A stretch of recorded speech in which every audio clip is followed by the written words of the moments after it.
Hello friends, welcome back to our channel. இந்த வீடியோவில் நம்ம என்ன பார்க்க போகிறோம்னு பார்த்தோம்னா நவம்பர் 11க்கான கரண்ட் அஃபேர்ஸ் பார்க்க போகிறோம். ஃபர்ஸ்ட் ஒன் பார்த்தோம்னா முதல் உலகளாவிய திருக்குறள் மாநாடு எங்கு நடைபெற்றது? தென்கொரியா தலைநகர் சியோலில் உள்ள சேஜாங் பல்கலைக்கழகத்தில் தான் நடைபெற்றது முதல் உலகளாவிய திருக்குறள் மாநாடு. தென்கொரியா தலைநகர் சியோலில் உள்ள சேஜோங் பல்கலைக்கழகம். திருக்குறளை முதலாக ஐரோப்பிய மொழியான லத்தீனில் 1730 மொழிபெயர்த்தவர் வீரமாமுனிவர். அவர்களுடைய பிறந்த நாளை முன்னிட்டு நவம்பர் 8 இந்த முதல் உலகளாவிய திருக்குறள் மாநாடு நடைபெற்றது. 1730 முதல்ல லத்தீன்ல மொழிபெயர்த்திருக்காங்க. யாரு அப்படின்னு பார்த்தோம்னா வீரமாமுனிவர். அடுத்து பார்த்தோம்னா தமிழக சட்டம் ஒழுங்கு டிஜிபி பொறுப்பு யார் பதவி வகிக்கிறாங்க அப்படின்னு பார்த்தோம்னா வெங்கடராமன் அவர்கள் தான் பொறுப்பு டிஜிபியாக பதவி வகிக்கிறாங்க. அடுத்து பார்த்தோம்னா தேசிய கல்வி நாள் எப்பொழுது கொண்டாடப்படுகிறது? நவம்பர் 11 கொண்டாடுறாங்க. யாருடைய பிறந்த நாளை முன்னிட்டு? மௌலானா அபுல் கலாம் ஆசாத் அவர்களுடைய பிறந்த நாளை முன்னிட்டு. எந்த ஆண்டு முதல் அப்படின்னு பார்த்தோம்னா 2008ஆம் ஆண்டு முதல் கொண்டாடப்படுகிறது. அடுத்து பார்த்தோம்னா நாரி சக்தி வந்தன் மசோதா 2023 எதனுடன் தொடர்புடையது? மக்களவை மாநில சட்டப்பேரவைகளில் பெண்களுக்கு 33% இடஒதுக்கீடு வழங்குதல் பற்றியது.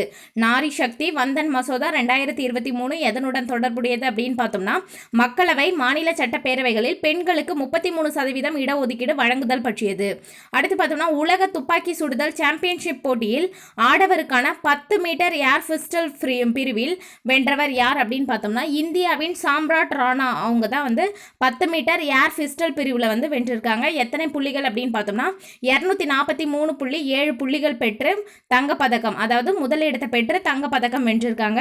செகண்ட் பார்த்தோம்னா சீனாவினுடைய ஹியூஹை அப்படின்றவங்க 243.3 புள்ளி பெற்று வெள்ளி பதக்கம் வென்றிருக்காங்க. தேர்டு பார்த்தோம்னா இந்தியாவினுடைய வருண் தோமர் 221.7 புள்ளிகள் பெற்று வெண்கல பதக்கம் பெற்றார். எகிப்தின் கெய்ரோ நகரில் உலக துப்பாக்கி சுடுதல் போட்டி நடைபெற்றது.